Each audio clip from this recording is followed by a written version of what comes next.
fãs de basquete, bem-vindos de volta ao expressobsr.com.br, o nosso podcast. Vamos tentar ser semanal, mas essa semana não vai dar para ser semanal. Foi uma semana bem difícil, com muito trabalho, com muita coisa para fazer, e terminou que eu vim pra praia, peguei uma puta chuva, entrei em uma meia dúzia de poça d'água e perdi a minha placa dianteira. Só vou poder voltar amanhã, então a gente tá gravando de maneira um pouco improvisada, a gente vai tentar melhorar o áudio na edição. Lucas, boa sorte. E, bom, vamos falar sobre as novidades aqui. A novidade é que agora passa a ser meu parceiro de programa, o nosso amigo Lincoln Fiuza, diretamente de Brasília. Olá pessoal, tudo bem? Bem-vindos mais uma vez a todos aí pro programa. Vamos debater e vamos discutir aí os andamentos do basquete em cadeira de rodas no Brasil.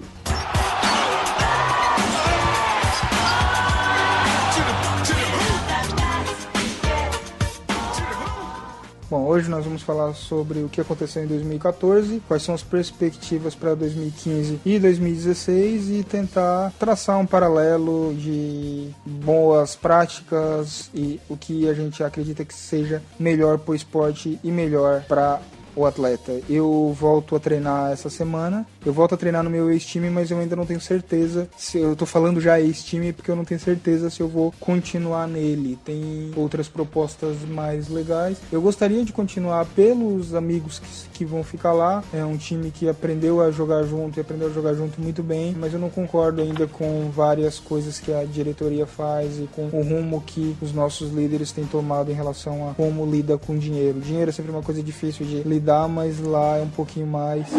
Então, eu ainda não tenho certeza se eu vou ficar. Mas eu volto a treinar, eu vou treinar, eu só não sei se eu vou deixar ser inscrito nas competições, até porque, como eu disse, tem outras propostas. Lincoln, algum plano para 2015 para você? Nós estamos trabalhando com... Eu estou retomando agora um trabalho com uma equipe nova aqui no DR. Tem lugar para mim aí? É Esporte Escola. É uma equipe... Vamos começar praticamente do zero. A minha ideia é trabalhar com jovens mesmo, na faixa aí até 20 anos. Talvez alguns veteranos que estão aí parando, queiram vir contribuir até para passar experiência com o pessoal. Já conversei com alguns meninos aí que não estão nos planos das equipes aí que estão trabalhando no alto rendimento mesmo. A ideia é trazê-los para mantê-los em atividade, e você sabe que no nosso país a gente não tem nada voltado ao atleta veterano, né, ao master que seja, né. Era uma coisa que deveria ser pensada, né, mas ainda não está sendo.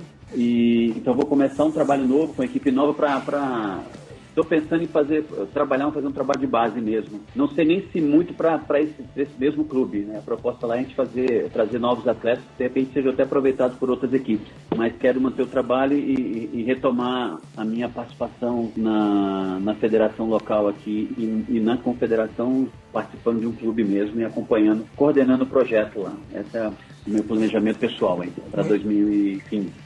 Muito legal. E dizer também que é uma coisa que tem me deixado muito feliz nos últimos dias. Lincoln e eu estamos negociando a participação de alguns atletas e técnicos para o nosso programa de podcast para falar sobre o Mundial Juvenil de 2001, para contar como foi, para contar o que aconteceu naquela época, por que aquela seleção foi tão longe e as outras seleções depois dela não foram tão longe, e tentar resgatar fotos, resgatar vídeos, deixar dentro do expressobsr.com.br uma coisa que não existe em outro lugar, que é um registro do que foi o melhor desempenho do Brasil em competições internacionais até o presente momento. Estamos conversando com o Doinha, com o Marquinhos e com o Írio. E eu estou bastante ansioso para conversar com eles. Eu realmente... Eu sou de Santa Catarina, o campeonato foi em Blumenau, e eu estava lá por perto, eu assisti alguns jogos e foi muito bacana. Na época eu não jogava basquete, mas lá plantou a sementinha em mim que diz: eu quero fazer parte de uma coisa parecida com isso. E bom, vamos tentar chamar eles para conversar. Eles já toparam, só estamos acertando questões de agenda. É muito importante, é um resgate aí do histórico um mundial histórico que aconteceu aqui no país, né? E de lá para cá, além dessa evolução em quadra que você citou, a gente também não teve nenhuma investida a nível internacional de trazer competições para cá, né? Eu não lembro aqui, buscando da memória de lá para cá, da gente ter feito algum torneio que seja pré-olímpico. Não, acabou tendo o pré-olímpico logo em seguida, que foi em Vitória, né? A Copa América, mas foi seletivo para o Mundial em 2002 no Japão. Mas de lá para cá, principalmente recentemente, a gente não tem, a confederação não tem conseguido trazer para o país, né, para o Brasil, alguma competição, que eu lembro agora, não estou lembrado, mas não tem trazido mais nenhuma competição internacional, nenhuma seletiva, nenhum torneio, nada que promova esse intercâmbio, né? Então a gente está movimentando. Você tem alguma informação que eu não estou lembrando agora aqui de cabeça? Pode ter tido alguma coisa. Acredito que tirando o Pan-Americano de 2007, que não tem a ver com isso, não teve nenhuma competição desse nível, desse porte aqui. É porque eu estava fazendo um recorte pela própria confederação, né? Porque na verdade o Parapan é o comitê que organiza, então a gente sabe que o nível de organização e o próprio Parapan era uma organização em parceria com o governo federal, né? Então ali é um outro patamar, mas legal. É outra coisa, mas bom, a competição de alto nível feita no país depois do Parapan não teve, e antes do Parapan tiveram poucas. De qualquer forma, o Brasil carece um pouco desse tipo de intercâmbio, você pontuou muito bem,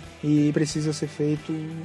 Talvez conversar com eles por que não foi feito mais do que isso, porque a minha dúvida é, chegamos tão longe porque estávamos no Brasil, ou chegamos tão longe porque houve um trabalho realmente que colocou o Brasil nesse nível, que teve um trabalho de base, que teve um trabalho de estruturação de equipes, que teve um trabalho de formação de atletas, ou que a gente teve sorte de ter uma geração muito talentosa que ainda hoje é a base da seleção brasileira, mas que não tem galgado bons resultados internacionalmente. Na verdade, o modelo vai se esgotando, né? Essa é a minha dúvida. E se vocês tiverem perguntas para fazer para eles, mandem para expressobsr.com.br, certo?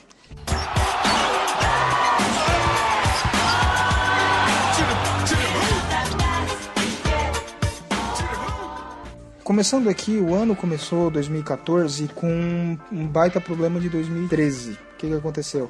Alguns campeonatos, por diversos motivos, não ocorreram em 2013 e foram empurrados com a barriga, e eu não consigo achar nenhum termo melhor que esse, para o começo de 2014. Inclusive eu estive em Manaus competindo a divisão de acesso pelo meu clube e ficamos em 5º lugar. Mas era uma competição de 2013 e nós competimos em 2014. Houveram outras também, o campeonato da primeira divisão também aconteceu em 2013 em Brasília. Lincoln? Em janeiro. Não, foi isso, em janeiro. Janeiro, o campeonato de 2013 aconteceu em janeiro de 2014. Na realidade, eu acompanhei muito bem essa situação que houve nessa necessidade de prorrogar os campeonatos, porque na realidade a confederação ela se valeu de um edital do Ministério do Esporte para levantar os recursos para as competições. O problema o problema não é nem problema, na realidade era uma condição do edital. O edital não era para se executar competições ainda em 2013. Era um edital que estava se preparando os calendários de 2014 e o desse ano, 2015. Foi um edital para 2 anos que o Ministério do Esporte fez, exatamente para ajudar as confederações a se planejarem, não só em competições, mas lá você tem recursos para capacitação, essas coisas que a gente nunca tem mais na nossa modalidade, mas lá tem recursos para a própria CBB, o basquete andante, a Confederação de Basquete Andante, eles têm recurso para eles têm um projeto que acho que é a Universidade do Basquete, tem um nome parecido com esse, onde você tem as clínicas de treinamento de novos hábitos, clínicas para técnicos. Então, esse edital especificamente, que eu estou citando, que na verdade não foi nem a CBBC que entrou, ela geralmente entra, quem entra lá que tem condição de entrar, que pode entrar, é o CPB que entra por ela. Eles entraram praticamente, a finalização dos documentos, o prazo que finalizava a entrega de documentos era um mês da competição aqui em Brasília, que estava previsto para novembro. Então, só que o Ministério, eles não, são todas as federações, confederações entregando pedidos de apoio, né, nesse edital, eles não conseguem demandar as análises e as autorizações e a liberação dos recursos com 20 dias, como foi feito, 30 dias praticamente, que como tudo isso é feito através do SICOM.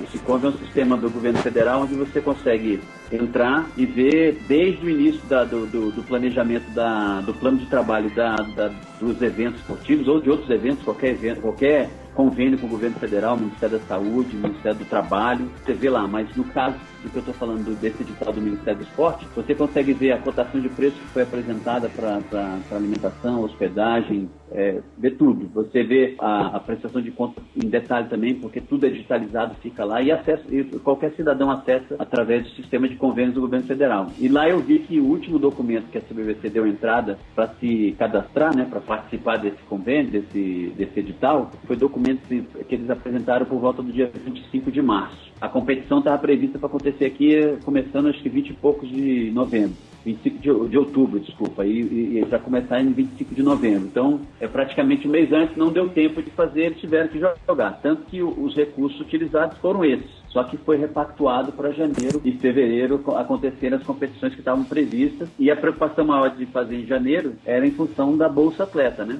O grande limitador de tempo para acontecer essas competições era o Bolsa Atleta, porque o Bolsa Atleta, até o final de janeiro e início de fevereiro, as confederações têm que encaminhar já os campeões do ano anterior para que os atletas, quando pleitearem a bolsa, eles estarem enquadrados. Então, nesse aspecto, acabou que no apagar das luzes aos 45 do segundo tempo, eles conseguiram fazer a competição e assim os atletas não perderam essa grande oportunidade de se manterem com a Bolsa Atleta. Então, esse foi o grande problema, foi uma falha de planejamento da confederação, que chegou na última hora, queria ter um financiamento que sairia do Ministério do Esporte, mas ele deve ter feito, deveriam ter feito com antecedência. Bom, o que aconteceu também nesse inteirinho é que houve o campeonato brasileiro da primeira divisão em janeiro e o campeonato da divisão de acesso em fevereiro. E esse que eu fui. Eu não consigo entender por que a competição foi feita em Manaus. Porque, primeiro, não tinha nenhuma equipe de Manaus. Toda a competição ela não teve, ou se teve, eu não lembro de ter visto, nenhuma plateia, nenhum espectador, não teve ninguém assistindo os jogos. Mais do que isso, não houve nenhuma cobertura da mídia local. Eu acompanhei nos jornais locais lá, não houve nenhuma nota, ou muito pequena, se aconteceu, passou despercebido por mim. O fato de ter postergado o campeonato de um ano para o outro, eu não acredito que seja um detalhe tão grave assim. Vai, ter demorado para entregar uma documentação, tudo bem. Agora, deixar campeonatos como esses em cidades que, primeiro, não vai deixar legado nenhum, que não vai agregar nada à modalidade na cidade, não me parece uma boa ideia. Eu ainda não entendi por que a competição foi em Manaus. Além do óbvio, né, que a cidade apresentou benefícios para a confederação e levou a competição para lá por ser mais barata.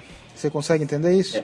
Não, na realidade, tanto esse campeonato da divisão de acesso que aconteceu em 2014, relacionados ao calendário de 2013, tanto o campeonato feminino, que também aconteceu, a gente vai falar daqui a pouco, que aconteceu também lá em 2014, já o de 2014, né? Porque o feminino de 2013, a gente também vai comentar, foi o que aconteceu feminino aconteceu. Tá lembrado, Diego, onde é que foi o feminino Foi em Niterói, né? Eu tô vendo aqui, o de 14 a 18 de maio foi em Manaus. Esse foi o Campeonato Brasileiro Feminino desse ano, do ano de 2014. O que era de 2013 que passou para 2014. Foi dia 23 a 26 de janeiro de 2014 em Niterói. Foi o que aconteceu em Niterói. Acredito que tenha sido no Andef.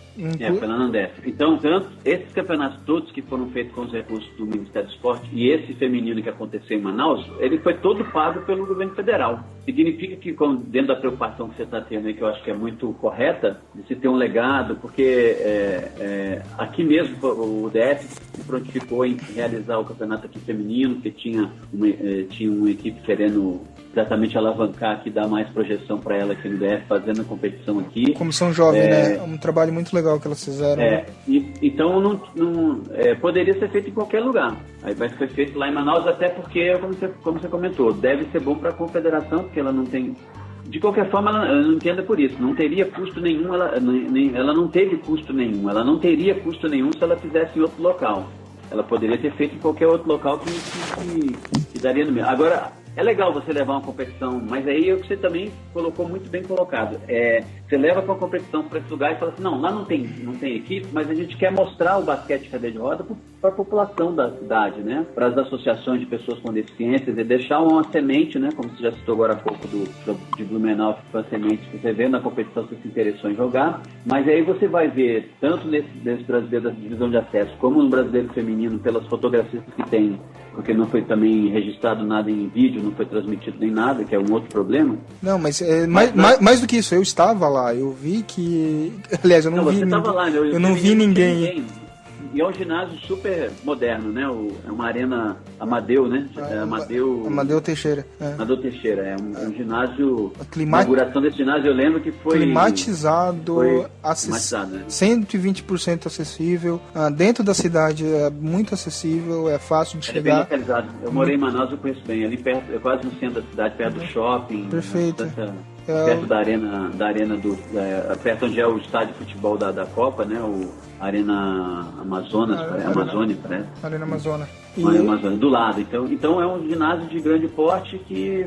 E olha que eu nem reclamei como sulista que lá é quente demais, porque a arena era climatizada. Eu não senti calor lá dentro mesmo durante os jogos, mesmo no calor do jogo. Então é mais um ponto positivo pro lugar. Nossa, lá é demais. Então, voltando à questão das competições que foram realizadas em janeiro e fevereiro para cumprir o calendário de 2014, basicamente foi isso que aconteceu. Uma falha de planejamento. Não sei se eles tinham algum financiamento previsto para executar dentro do ano, no calendário, mas acabou que não conseguiram. E a gente chegou a ver situações que teve clubes que ficou sabendo que não viria para Brasília, por exemplo, no campeonato eu acompanhei, como o campeonato seria aqui, eu estaria lá acompanhando todos os jogos, facilitaria para mim, mas teve clube que estava fazendo o último treinamento ou foi ao ginásio onde treina para guardar o material para embalar para a viagem no dia anterior, e ligaram na quadra e falaram, não vem não, porque não vai ter mais a competição. E o pessoal foi avisado menos de 12 horas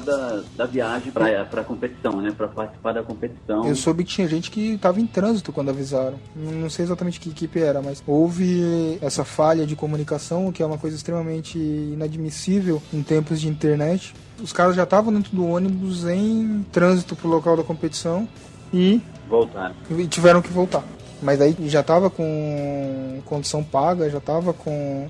As pessoas já tinham se liberado de seus outros compromissos para poder viajar. Quer dizer, falta de planejamento nesse caso causou um problema bem maior do que simplesmente adiar uma competição.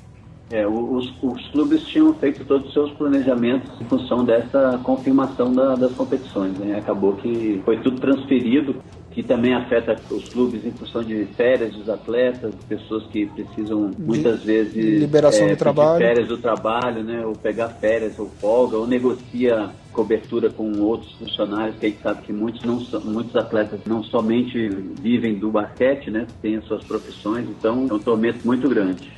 E eu lembro que na época do Campeonato Brasileiro, que seria em 2013, eu estava fazendo faculdade, eu estava trabalhando e estava treinando.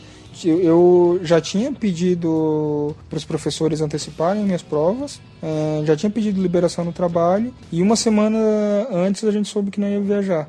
Aí e como é que eu ia explicar isso para meus professores, como é que eu ia explicar isso para o meu chefe? Deu um trabalho grande. E para fazer isso de novo em fevereiro deu outro trabalho. E realmente foi um transtorno que não precisava, se fosse um pouquinho mais transparente, se fosse um pouquinho mais... a informação chegasse um pouquinho mais rápido para a gente. Na realidade, trabalha o calendário em cima da hora, né? Isso eu tô falando por mim, né? Deve ter gente que teve problemas bem maiores que o meu. E outro detalhe, você está falando do ponto de vista do atleta, vamos falar do ponto de vista do clube, né? O clube deve ter dito para o patrocinador que estaria competindo nesse período em tal lugar, né? Sim. Aí você chega para o cara e ele fala, nós não fomos mais não teve a competição, vai ser em janeiro. Então é uma série de tormentos que é desorganização. E se é um patrocinador novo, um patrocinador que entrou agora, credibilidade, né? Perde credibilidade, e se ele não for um cara que for muito bacana, eu não sei, eu teria tirado meu patrocínio dessa equipe, não pela equipe, mas por empresas que têm uma conduta ética melhor, elas precisam ter tudo muito bem explicadinho. E como é que você coloca isso num relatório anual, que a competição que estava prevista no começo do ano para acontecer naquele dia, naquele mês, naquela faixa, vai acontecer depois? Demora um pouquinho para explicar isso para o patrocinador, e se for um patrocinador novo, vai atrapalhar bastante os planos da equipe, se quiser um aumento de renda ou mesmo um prolongamento de patrocínio, que quando as pessoas pensam em patrocínio, elas pensam só no dinheiro, mas, por exemplo, tem patrocinador de uniforme, tem patrocinador de bola, tem patrocinadores de espaço de quadra, tem vários tipos de patrocínio, várias espécies de ajuda que não necessariamente tem a ver com dinheiro, mas que podem ser retirados a qualquer momento por informações conflitantes como essa. É verdade, porque você, tendo um calendário, o próprio patrocinador pode querer visitar, acompanhar a competição, ou mandar se é uma empresa de grande porte, ela pode pedir para a filial que funciona naquele local ir lá convocar os próprios funcionários para fazerem uma visita e verem a competição, acompanhar a competição e torcer para a equipe, né? Você tem uma série de dificuldades, além do que, no caso aqui do campeonato da primeira divisão, né, aqui foi aqui em Brasília, uma mudança de data deu um maior problema, porque em janeiro os hotéis, por mais que seja aqui no DF, é uma cidade muito política, mesmo assim não tinha tanta disponibilidade de hotéis, acabaram ficando no hotel num custo bem maior. Ginásio, acabou tendo problemas com o ginásio que estava selecionado para fazer a competição, no caso eram dois ginásios, o ginásio aqui do Centro de Treinamento do Corpo de Bombeiros do Distrito Federal, que é um centro de treinamento inaugurado há uns 3 anos, ele é um centro de referência, inclusive foi o local onde a seleção brasileira, quando jogou aqui pela Copa das Confederações e na Copa do Mundo, fez treinamento no campo de futebol deles, é um espaço muito bom daqui do Distrito Federal, do governo do Distrito Federal, foi inaugurado há uns 3, 4 anos mais ou menos, e o outro ginásio era de um clube e eu soube que de última hora identificaram que as tabelas eram de madeira, resolveram levar tabelas para lá, para tabelas móveis, né, para lá, só que quando chegaram lá a tabela não entrava no ginásio por causa do tamanho da porta de acesso, não passava. Aí foram atrás de um outro ginásio, onde eu já fiz, inclusive, quando presidente da federação local, por 2 anos realizei campeonatos regionais centro-oeste lá, no ginásio de uma cidade administrativa aqui, uma cidade chamada Cruzeiro, cidade antiga aqui do DF, da região do Distrito Federal, e lá foi usaram-se esse outro ginásio para poder cumprir com o calendário. Porque, na verdade, você começa a ter que remanejar e desde o atleta que tem que fazer todas as renegociações de liberação, prova, como você falou aí, e até a questão pessoal, né? Porque normalmente janeiro é uma época que as pessoas estão tirando férias. Outro detalhe que é importantíssimo, que a gente ainda não discutiu aqui, um treinamento de uma equipe, você prepara a sua equipe, você planeja o seu treinamento para estar num determinado nível de desempenho, nível de condicionamento físico, num determinado mês do ano. Você falar que você vai passar de dezembro para janeiro, você tem que fazer um replanejamento para manutenção da qualidade do condicionamento físico por mais um mês, e sem considerar que nesse meio termo de mês você tem Natal, Ano Novo, Réveillon, tudo que se implica de sair de rotina, né? Então foi um negócio bastante traumatizante aí e acho que cada um, como você falou muito bem, todo mundo sabe onde teve que se readequar, e certamente houveram muitos problemas, que eu sei de clubes que perderam passagem, sei de clubes, como você falou, eu não sabia desse aí que já estava dentro do ônibus vindo, teve que voltar. Então E o pior de tudo é que a gente vai, daqui a pouco, estar conversando sobre o calendário de 2014, que efetivamente aconteceu em 2014, né? Pelo menos um detalhe importante, né? Positivo. Melhorou um pouquinho em relação a 2013. E aconteceu também muito problema nessa linha de planejamento. Sim. Né? Bom. Mas aí a gente podia fazer uma passagem, mais ou menos, dos campeões que foram, né, nessas competições. Você está com o link aberto aí da... Estou.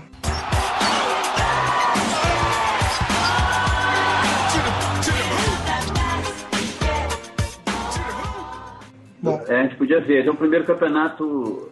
O Campeonato Brasileiro da Divisão de Acesso de 2013... Que aconteceu em fevereiro de 2014. Fevereiro de 2014, quem ganhou, eu tenho certeza, eu estava lá, foi a Unipam Patos de Minas. jogaram muito bem, eles estavam com um time muito bem redondinho, contrataram só por aquele campeonato um jogador aqui de São Paulo que chama Giovanni, que é um armador muito bom, que é uma pessoa fantástica, que se adequa a qualquer grupo. Eu joguei com ele no Magic Wheels, ele é uma pessoa bacana e realmente foi o principal pilar dessa equipe, mas o Silvio e o pivô violento dele lá, o grandão, levaram muito bem o time nas costas, não só eles, o time todo. E aconteceu uma coisa engraçada no time de Patos nesse campeonato, é que 2 jogadores foram pra balada um dia antes da final. E eles eram um dos 2 principais jogadores da rotação deles. Assim, não eram titulares, mas ajudavam na rotação e melhorava bastante o nível da equipe, não deixando cair enquanto os caras estavam cansados.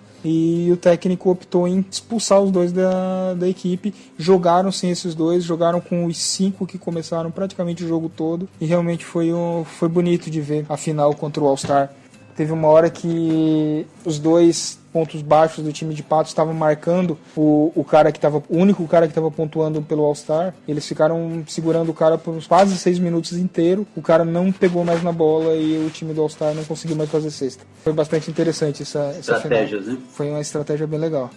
E o Campeonato Brasileiro da Divisão de Acesso de 2014, que de fato aconteceu em 2014, foi em Manaus, e quem venceu foi o Águias Coopercarga de Concórdia. É um time muito legal também, muito interessante de assistir jogando. Eles têm 2 jogadores que chamam muita atenção, que é o Renato, que também jogou comigo no Magic Wheels, e o Felipe Brueto. São os 2 pivôs, mas são aqueles 2 pivôs que jogam nas 5 posições. Eles batem corta-luz, eles liberam o ponto baixo que ficou no -1, eles tem essa consciência de jogar em equipe. É muito legal ver os 2 jogando juntos. Eles realmente mereceram esse campeonato. E aconteceu uma coisa interessante no campeonato da divisão de acesso desse ano, é que a princípio subiriam para a terceira divisão os 4 primeiros. Não sei o que aconteceu, por algum motivo falaram que só subiriam os 3. Quando entrou na semifinal, os 4 times se recusaram a entrar em quadra até que essa situação fosse sanada. Então subiu para a terceira divisão o Águias de Concórdia, campeão, o Águias do Gama, uma coincidência aqui do DF. É um time que eu já joguei contra também, é um time bem encardido, é bem difícil de jogar com eles. Eles entram com um time muito alto e ganham qualquer bola no alto, que tem rebote. Então, uma dica, quem for jogar com eles, procurem acertar de primeira, porque a segunda vocês não vão pegar. O Senapa do Maranhão, não conheço esse time, e o 40 Graus do Piauí foram os times que subiram para a terceira. Um comentário? Não, vamos ver agora os resultados então da terceira divisão, né? Bom, a terceira divisão do ano passado de fato aconteceu em 2013, então a gente não vai falar dela. A gente vai falar da terceira divisão de 2014. Teve como campeão o time da CADEF, que entre outras coisas também é o time do técnico da seleção brasileira. Inclusive queremos você aqui, Pulga, para conversar conosco. Se você está ouvindo, manda um e-mail para nós. O vice-campeão era o time de Joinville, o CEP, e em terceiro lugar fomos nós do CPSP. Essa competição teve uma coisa muito chata também, que ela mudou de cidade. Por algum motivo que eu sei qual é, mas eu não vou falar nem sobre o decreto. Ela aconteceria em Praia Grande e acabou acontecendo em São Paulo, o que realmente dificultou as coisas aqui em casa, com a minha esposa, porque ela não entendeu por que a competição era em São Paulo, por que o local de hospedagem das pessoas ficavam a 4 quadras da nossa casa e eu tinha que dormir no hotel. Deu um pouco de trabalho de explicar isso para ela, mas ela acabou entendendo. E, bom, essa competição foi, assim, dentro de quadra não teve nenhuma coisa muito grande para se explicar. Me chamou muita atenção uma coisa que a gente estava falando em off, eu e o Lincoln, sobre as categorias de base da seleção. O jogador número 23 do CEP, do Raposas, eu não lembro o nome dele agora, ele tá no meu Facebook, depois eu encontro com ele. Ele tem 16 anos, é um pivôzinho bem grande, e acredito que ele vai ser o próximo nome, porque ele tem muitos minutos de quadra, ele tem uma ótima noção do que é o basquete, de como as coisas funcionam dentro de quadra, e é novo, então ele tá no lugar certo, na hora certa, e eu tô realmente torcendo por ele. Como catarinense, tava torcendo pelo CEP na final, mas eu tava torcendo principalmente por ele, por eu ter visto nele um ótimo futuro para nossa seleção. Gostei muito de ter visto ele jogar. Essa competição que seria em Praia Grande aconteceu em São Paulo, lá nos em várias quadras, né? Acho que o CT tinha sido só lá no... Eu tinha entendido que teria acontecido só lá foi no próprio CPSP, no espaço que o CPSP usa, né? Alguns jogos foram na quadra que nós treinávamos. Que é aquele ginásio que fica lá... Sim, o Mané Garrincha, lá embaixo, 24 horas, isso. Alguns jogos aconteceram no Centro Olímpico, que é uma quadra que fica praticamente no mesmo complexo da prefeitura, mas o Centro Olímpico é outra coisa, é outra quadra. E alguns jogos aconteceram no ginásio do Ibirapuera. A quadra do ginásio do Ibirapuera era bem legal, mas não tinha espaço para arquibancada. O que não é nenhuma desvantagem, como nós falamos, a confederação ela não se esforça muito em divulgar as competições para que tenha público. Mas a gente volta a falar isso daqui a pouco. Mais alguma consideração em relação a isso? Não, tranquilo.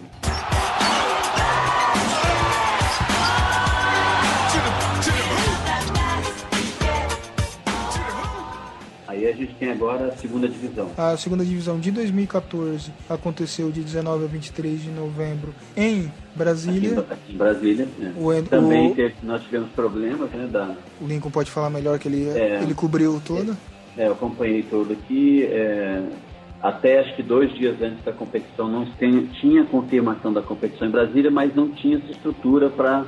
Eu acho que eles estavam aguardando um patrocínio local aqui, que não saiu de última hora, ou deixaram para definir de última hora e não saiu mesmo. Até onde eu sei, parece que seria um patrocínio do BRB, o banco aqui de Brasília. Os basqueteiros é conhecido porque ele patrocina a equipe patrocinava a equipe do Universo aqui de Brasília, que foi campeã da NBB, né, vários anos, e patrocina hoje o Uniceub, que é outra equipe aqui do DF, do basquete andante, que disputa a Liga Nacional de Basquete, que já foi campeã também, sempre rivalizou muito até mesmo com o Flamengo em algumas decisões.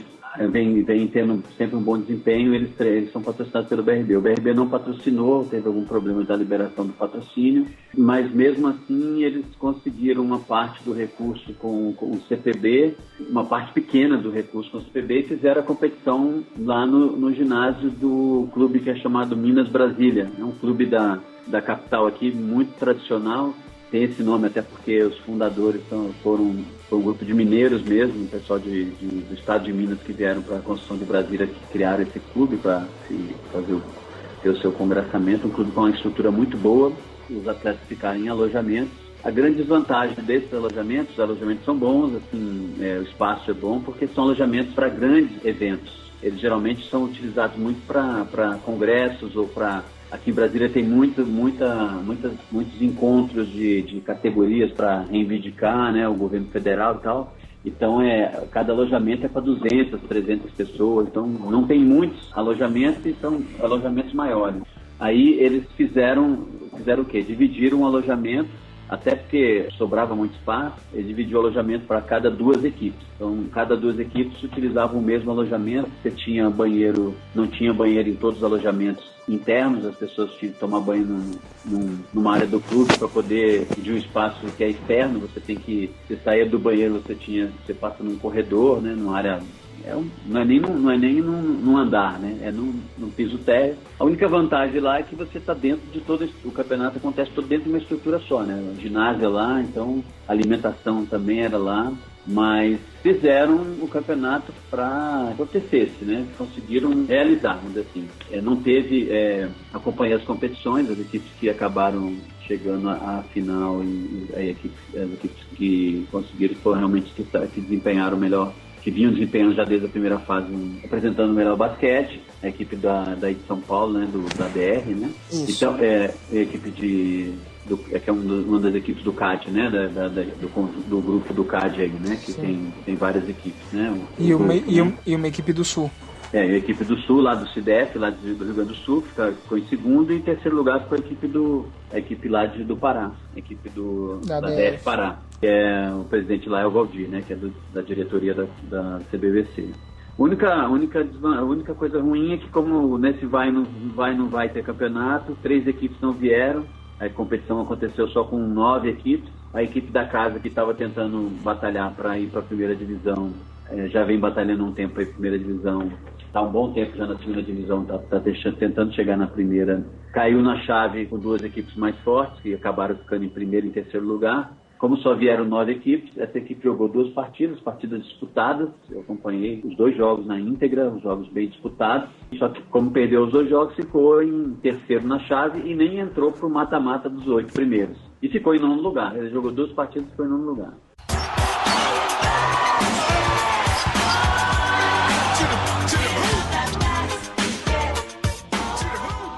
Aí que a gente entra na questão da competição, no sentido de que tem que ser reformulado esse processo, esses sistemas de competição, porque não dá para uma equipe que tem um patrocínio igual à equipe do STEP Brasil, aqui do DF, que tem um patrocínio da Lei de Incentivo já tem uns 4 anos, entre Banco Bradesco, já tiveram o patrocínio dos caminhões Volkswagen, tudo pela Lei de Incentivo. Você jogar 2 partidas oficiais num ano, com patrocínio em torno de R$250 mil, e montar toda uma estrutura, que é uma estrutura boa, ele tem uma equipe de apoio, tem psicólogo, tem uma série de coisas, você tem um investimento alto, e em função da condição de técnica, a questão das definições técnicas dos campeonatos, acabam jogando pouco. Isso é muito ruim, porque aquilo que a gente já conversou, e aí a gente daqui a pouco vai estar falando da primeira divisão do ano de 2013, que aconteceu em 2014 aqui em Brasília. A gente vê lamentar a situação de uma equipe que foi campeã e um mês depois acaba. Então, esses problemas que a gente vê acontecendo, de campeonato que muda na última hora de cidade, campeonato que era para acontecer, não vai mais acontecer, acaba acontecendo, mudança de datas, isso aí tudo. E você mesmo falou muito bem, né? Se você fosse um patrocinador, você não patrocinaria mais uma equipe dessa, não por causa da equipe, mas porque o meio onde ela está e a organização da confederação, no caso, ou das federações que sejam, se houverem problemas também nos estados, onde tem federação, onde tem campeonato, acaba minando a credibilidade, né? Uma empresa, imagina uma empresa igual o Bradesco. O Bradesco é um patrocinador, na lei de incentivo é um dos mais fortes patrocinadores, patrocina uma série de esportes, tem ganho prêmios por ser patrocinador, né? Amigo do esporte, pelo Ministério do Esporte. Então eles vão acabar saindo, né? Você acaba ficando até com medo de associar a sua marca, que é uma marca conhecida, uma marca forte, com uma modalidade que não tem organização, né? Então são pouquinhas coisas, é igual aquela luta, não é um nocaute, mas acaba perdendo por pontos no final. Se você somar no contexto tudo que aconteceu, por mais que as competições tenham acontecido, mas se você for analisar como aconteceu, a forma como aconteceu, a forma como foi organizado os jogos, divisão de tabela, organização de tabelas, a condição de alojamento, alimentação, se você somar tudo, você...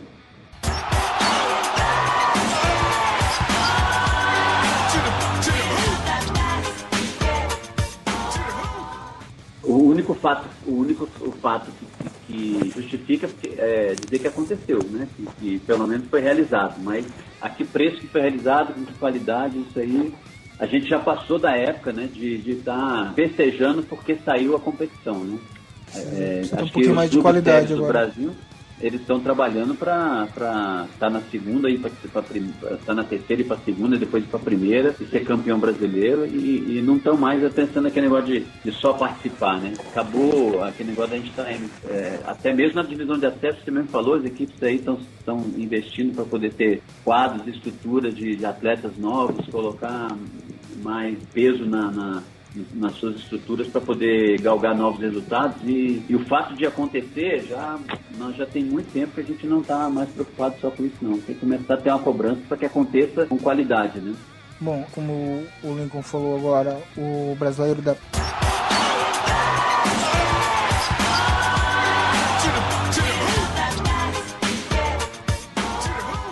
primeira divisão de 2013 aconteceu em 2014. Aconteceu uma coisa que eu considero extremamente chata por fazer parte do contexto do basquete de São Paulo, é que o campeão brasileiro de 2013, que foi o Águias, encerrou suas atividades até segunda ordem e não vem jogando em 2014, e a última informação que nós temos é que não vai jogar em 2015 também. Então, paralisaram, né? Paralisaram e, bom, atividade. É uma coisa extremamente chata, porque era um time, de novo, que também era muito bem estruturado, era muito bem formado, era bonito ver eles jogando juntos, e agora tá 2 foram para um lado, 2 foram para o outro, 3 estão sem jogar, os outros foram jogar nas ligas menores. Teve 2, eu joguei com 2 ex-águias ano passado, que foi o Leandro e o Douglas. O Daniel Georgio também jogou o Campeonato Paulista da segunda divisão por São Bernardo. Os outros foram para CAD, para Rendes, para outros times e, bom, foi uma coisa extremamente chata. Mais chato ainda do que aconteceu o Brasileiro de 2013 em 2014. Essa competição foi realizada em Brasília também, você acompanhou? Eu acompanhei também. Assisti alguns jogos, uma coisa que eu achei interessante é que o cestinha da equipe, ele jogou 1 ou 2 jogos a menos do que todos os outros. Quer dizer, os jogos depois da semifinal foram muito pegados. O cestinha da equipe foi o Leandro Soares de Oliveira, da AFADEF. Ele fez 138 pontos. Ele deve ter jogado 4 ou 5 jogos. Ele fez mais que 20 pontos por jogos. Quer dizer, bastante coisa. Essa situação da equipe ter sido campeã, não é só campeã, né? Acho que eles foram 5 vezes campeões, né, brasileiros, né? Sim. Não tenho certeza agora, mas eles têm eles não é a primeira vez que já vinham um bom tempo sendo campeões. É um projeto que tinha, como você falou, uma estrutura legal e corre isso e acaba terminando, né, assim, no nível que eles estavam, né, quer dizer, estão tentando, acho que, retomar o trabalho, né, com outros atletas, mas a gente não entende até que ponto tudo isso é só uma questão de gestão do próprio clube, né, que também tem a sua responsabilidade a confederação não tem a responsabilidade de garantir patrocínio para nenhuma equipe, né? Na verdade, ela deveria planejar suas competições para que desse credibilidade para a modalidade, divulgar mais a modalidade, fazer eventos que melhorassem o marketing, né, facilitassem para os clubes conseguirem patrocínios. Mas, nesse caso, o que mais me preocupou é que a gente sabe que a equipe acabou e a equipe que era campeã brasileira, várias vezes campeã brasileira, e não se fez uma avaliação, né, a própria confederação não se fez uma avaliação, não faz essa reflexão, pelo menos não se divulga algum balanço que eles tenham feito de uma situação dessa acontecer, né, dentro do país. É uma equipe campeã brasileira que joga e acaba. E você já viu acontecer em outras modalidades, né? Acontecia muito no vôlei também, uma época que o vôlei ainda não estava bem estruturado, que a equipe era campeã, ainda que um mês saiu o patrocinador, parava tudo. Mas eu acho que são aqueles detalhes que eu falei, uma coisa aqui, outra ali, que começa a dificultar e acabar minando com a credibilidade da modalidade. Que a gente tem tido muitos problemas nesses 2 últimos anos, tem tido problemas bastante sérios com relação a calendário, em relação a competições que dificultam mesmo. Mas foi isso, a competição aconteceu aqui em Brasília, as finais foram lá nesse ginásio do Corpo de Bombeiros, o piso da quadra era um pouco aderente demais, estava pesando um pouco para os atletas, mas isso era para todo mundo, né? Ninguém estava sendo beneficiado, mas de qualquer maneira é um detalhe que tem que se levar em consideração. Deveria se observar em consideração quando você faz uma inspeção na quadra, né?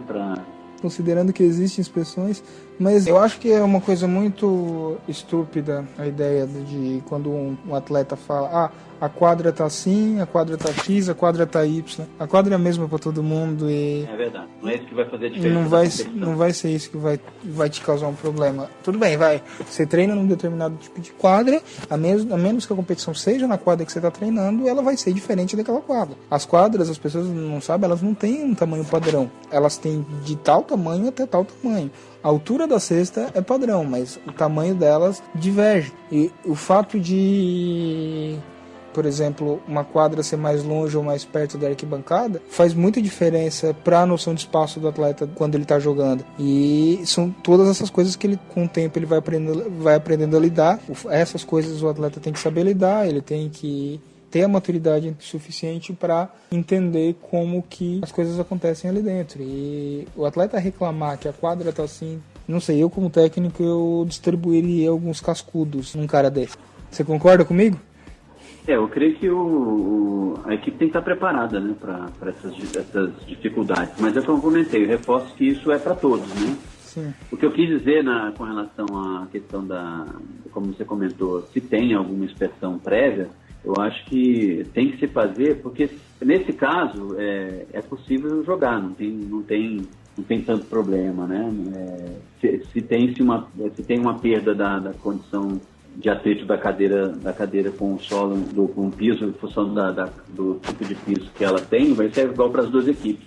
Eu falo muitas vezes, como eu acabei de citar agora há pouco, eu chegar no ginásio, a tabela é de madeira, aí tem que colocar uma tabela, levar uma tabela retrátil móvel para lá e não entra no ginásio, quer dizer, muitas vezes você pode dar a sorte de não ter situações que interfiram, mas você pode ter algumas vezes situações que possam inviabilizar uma competição. E se você não tem uma avaliação prévia, você fica correndo risco, né? Uhum. Você fica correndo o risco de não ter, de acabar não acontecendo a competição se bagunçar todo o calendário, né?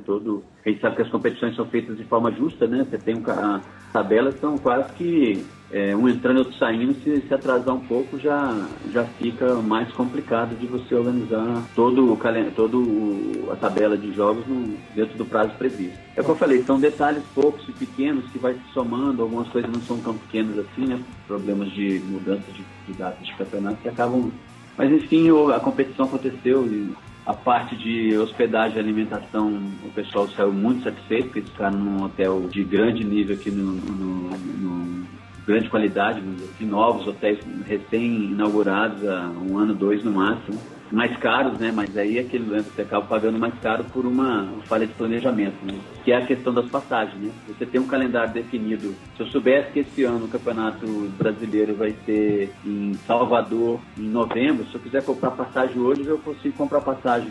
Eu compro na véspera, eu compro um mês antes por 1.000 e pouco, eu compro por R$300 hoje. Acaba encarecendo para todo mundo, para os clubes, né? Para não manter. Ainda mais que agora o pessoal deve ficar muito preocupado, né? Com a pulga atrás da orelha, se comprar a passagem mesmo, promocional, que muitas vezes você perde, né? Você não tem como remarcar. Se a confederação vai honrar com aquela data e com aquele local, né? Porque está mudando data, está mudando local. Você vai para um campeonato numa cidade em outra, então isso que eu falo, que você não tem como chegar para um patrocinador e o cara vai pedir o calendário, você não tem calendário para ofertar ao seu patrocinador. Mas acabou acontecendo, né? Da primeira divisão que aconteceu no ano passado, que era de 2013, aconteceu aqui em 2014. Já de 2014 aconteceu lá em Recife, né? Foi em Recife, de 16 a 20 de dezembro, uma semaninha antes do Natal, alguns dias antes do Natal. Menos de uma semana. Isso.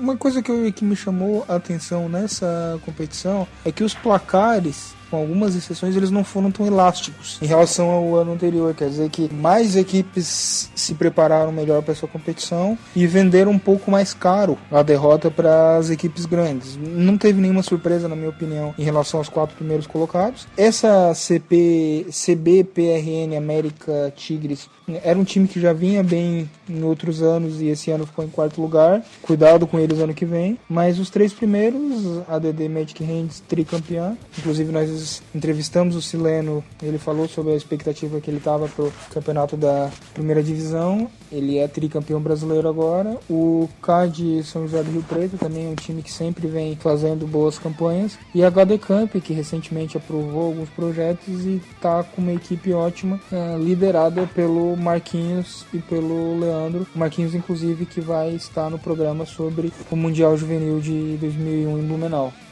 Eu não vi nada de diferente aqui. A equipe fazendo uma partezinha, a equipe do América Tigres, eles entraram na primeira divisão agora esse ano em função da saída do Águias, né? O Águias, como o Águias anunciou antecipadamente que não participaria da primeira divisão, eles subiram uma equipe que foi o América, né? A equipe lá do Rio Grande do Norte, que fez um investimento muito bom e atropelou as equipes lá e jogou muito bem, uma equipe muito forte, os pivôs também muito altos. Os jogos foram muito bons. O grande jogo do campeonato foi a semifinal, né? O jogo entre o Magic Hand e a HDCAM, que foi decidido no último lance, faltando 2 segundos, um atleta do Magic Hand, Júnior, que chama ele, né? O 8, Júnior. Júnior, né? O Júnior pegou uma bola, girou e mandou do meio da quadra, acertou de 3 pontos, o time perdia de 2, ganhou de 1. E foi um jogo de um nível técnico muito bom, as duas equipes jogando muito bem, o placar finalizou em 76 a 74, alguma coisa assim, 76 a 75, ficou um placar alto, Porque a final mesmo em si ficou em poucos, não passou de 50 pontos, passou um pouquinho de 50 pontos. Os times estavam muito nervosos, mas o grande jogo desse campeonato tiveram muitos bons jogos. Isso que você falou foi muito legal, porque partidas foram decididas assim por 2 pontos. Teve um jogo entre, eu não lembro agora com quem que o Andef jogou, que também foi 2 pontos de diferença. Então teve muitos jogos que foram bem. Na primeira fase ainda teve alguns jogos que foram com um placar mais alto, mas depois na fase seguinte, mata-mata, estava muito equilibrado. Mesmo a final não tendo sido no mesmo nível técnico dessa semifinal do Magic Hands com o HD Campo, a equipe, na final da equipe do Magic Hands e do CAD, né, de São José do Rio Preto, eles também ficaram ali, aquele estilo jogo de NBA, né, que vai sempre 2.1, um ponto outro, parece até que é combinado para se manter um resultado equilibrado até o final, mas foi muito bom. Muito legal. E bom, é bom, isso realmente foi a melhor surpresa do ano, depois de um ano difícil, é ter várias equipes jogando e jogando bem e vendendo caro a derrota para as equipes maiores. Isso mostra o equilíbrio, né? Mostra um equilíbrio, mostra que as equipes estão se esforçando para melhorar os atletas, para adquirir melhores atletas, para adquirir melhores materiais, para buscar realmente chegar no topo. Todas as equipes aqui, uma ou duas que ainda precisam melhorar um pouquinho, todas elas poderiam estar na semifinal e ter buscado um lugar no pódio. Da primeira até a oitava, nona, todas elas tinham perfeitas condições de ir um pouquinho melhor. Talvez levaram azar no sorteio das chaves, o que é uma puta de uma burrice de ser sorteado. Nós já conversamos sobre isso, mas se pegasse uma chave mais fraca, talvez iria um pouquinho mais longe. Ou se tivesse sorte, pegasse um ou dois jogadores que não estavam tão bem naquele dia, também poderiam ir melhor. E é uma ótima perspectiva para esse ano. As equipes grandes provavelmente já se antenaram em relação a isso e elas vão buscar uma condição melhor para que essa distância volte a ser confortável para elas. Não ver os times médios e pequenos tão grandes no retrovisor. Eu realmente gostei dos placares aqui. Como o Lincoln disse, assim como todas as outras competições, essa não teve uma cobertura de mídia, não teve transmissões de hipótese nenhuma. Que a gente sabia era realmente o que os atletas colocavam nos Facebooks e nos Twitters e o que saía no boletim. Mas de qualquer forma, pelo que eu estou vendo aqui dos números, foi uma competição muito acirrada, muito bem jogada. Os jogos em si, eles aconteceram num nível técnico muito bom. O mínimo que se espera de uma primeira divisão. Isso. E o local de competição também não era muito bom, porque não tinha arquibancada. Nessa quadra que estava acontecendo, nesse ginásio que estava acontecendo os jogos, que era da faculdade de Guararapes, eles têm 2 quadras dentro do mesmo espaço, uma ao lado da outra, alinhadas de fundo de quadra, né? Então é mais de comprido, não são de laterais, né? Então, uma fica de fundo de quadra para outra. Essa onde aconteceu a competição, ela ficava para uma área aberta, que era um ginásio que aquela vão aberto na lateral, a claridade ali era muito maior do que da parte um lado era mais iluminado do que o outro, do que o sol muito forte, os jogos acontecendo de dia. E nessa quadra especificamente, como é dentro da faculdade, eu creio que seja uma área de atividade dos alunos, que ela é uma faculdade de educação física também, você tinha, no espaço que teriam arquibancadas, você tem as salas de aula. É um prédio onde tem as salas de aula e as quadras no meio de um vão entre as duas laterais com salas, né? A quadra de fundo, que não estava sendo usada, estava empilhado um monte de cadeiras de escola, carteiras escolares, né? Então, provavelmente deve ser novas, que eles estão renovando ou trocando, estavam lá novas, guardadas, era onde o pessoal fazia aquecimento. Nessa quadra tinha uma arquibancada, que acabou sendo usado no restaurante, né? Para alimentação. Os atletas se alimentavam na lateral da quadra, dessas quadras do fundo, que ficava mais para dentro. Colocavam as mesas lá e serviam alimentação lá. Na quadra que não tinha as arquibancadas, eles colocaram alguns bancos, cadeiras, acho que era da própria restaurante que montou lá o buffet, ficava lá de dia, enquanto não estava usando para refeição, o pessoal pegava e sentava. E na final, que foi o jogo mais, como foi no sábado, né, de manhã, e tinha muito mais público, o pessoal ficou em pé mesmo, assistiu a competição, a final do campeonato, em volta da quadra, em pé. Alguns sentaram, que ainda tinha alguns bancos, algumas cadeiras de plástico, mas a maioria, quando não eram cadeirantes também, né, alguns atletas que estavam lá assistindo os jogos, o pessoal, que todo mundo foi para assistir, né, porque tinha em seguida o encerramento, o pessoal precisaria participar, mas o público, as pessoas que estavam lá, acabaram assistindo mesmo em pé, acompanhando mantendo o jogo em pé. A estrutura não estava, mais um detalhe que a gente levantou, né, nem levantando as outras competições, que deixa a desejar. E outro aspecto que eu achei que ficou ruim na quadra também, analisando a questão da organização da competição, é que a quadra era separada do público, a área que delimitava o acesso à quadra com aquelas telas grandes, né, que tem normalmente em ginásios, geralmente no fundo, por causa de futebol ou uma coisa de salão, né, que a bola não sair pelo fundo e acabar acertando alguém, né? Então era delimitado e as equipes, como têm os seus patrocinadores, penduraram os seus banners e os seus cartazes nessa rede que fazia o isolamento da área da quadra. Então, um negócio meio curtiço, né? Os troços pendurados para tudo que é lado. A própria confederação pendurou algumas coisas dela lá. Quem acompanhar e ver no site da confederação tem muitas fotos para ver que acaba que os patrocinadores, quem tinha patrocinador e queria divulgar, teve que acabar pendurando nessas. O aspecto não é muito legal não necessariamente somente porque é a primeira divisão, que se fosse em qualquer divisão não seria legal, mas o fato de ser na primeira divisão ainda é um agravante maior. Mas a gente espera que dias melhores venham, né?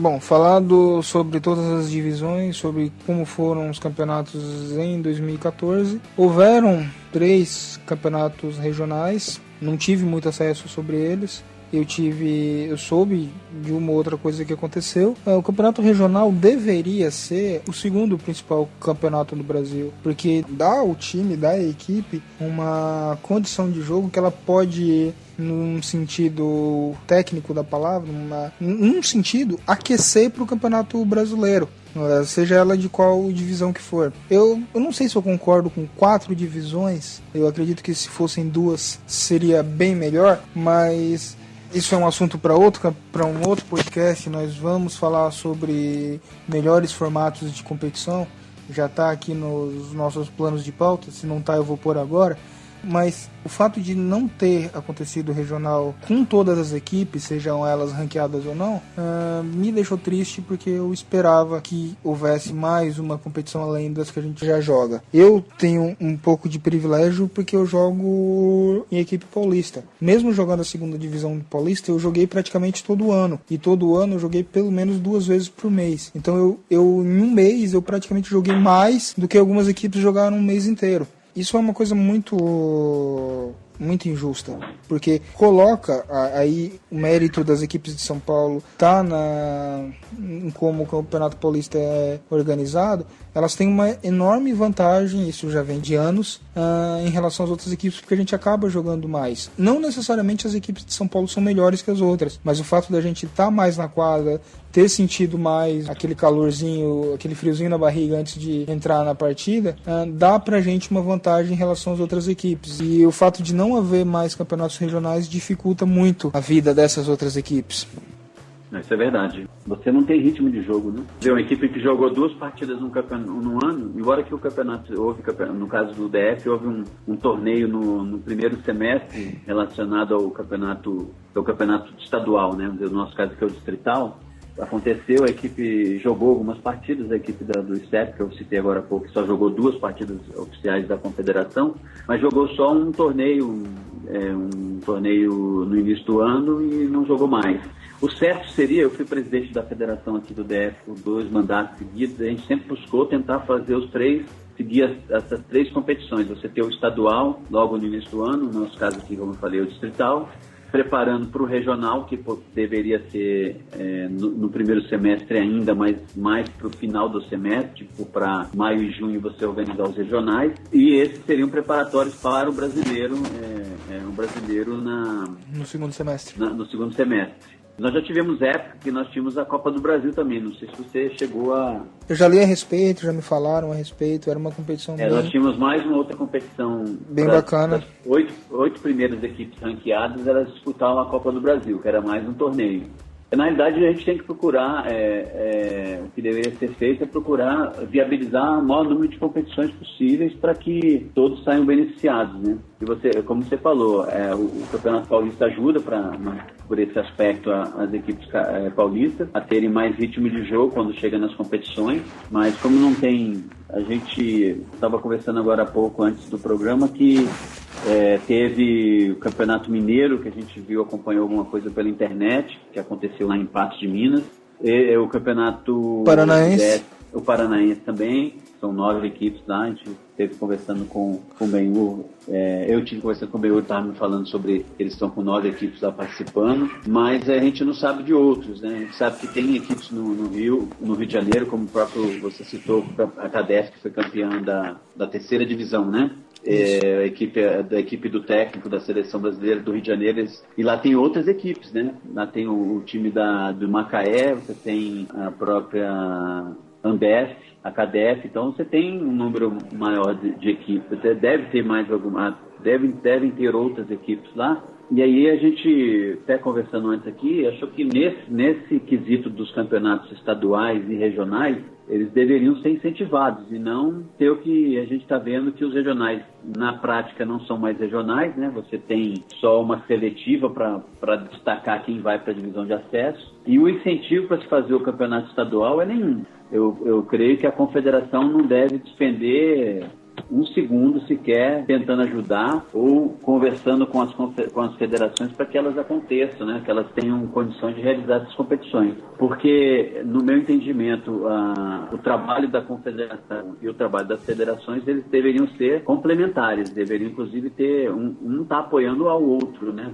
E para a confederação, se todas as federações existissem e fizessem os seus campeonatos, o trabalho da própria confederação ficaria mais, digamos, mais, não facilitado, mas traria um melhor resultado, porque, como você falou, as equipes estariam jogando mais e o nível técnico das competições realizadas nos brasileiros e nos regionais seriam cada vez maior. Traria um ciclo virtuoso de jogaria mais, teria mais resultados, os técnicos teriam mais tempo para trabalhar também, pegariam mais bagagem, conhecimento, mais experiência, os atletas jogariam mais, teria mais momentos de dar visibilidade para quem cuida da seleção brasileira para poder estar observando os atletas em jogo. Então, seria bom para todos, mas ainda nós não chegamos nesse momento em que a confederação trabalhe de forma alinhada e cooperativa com as federações, até porque os campeonatos de federações tendem a ter um custo até menor, porque o deslocamento é menor, né?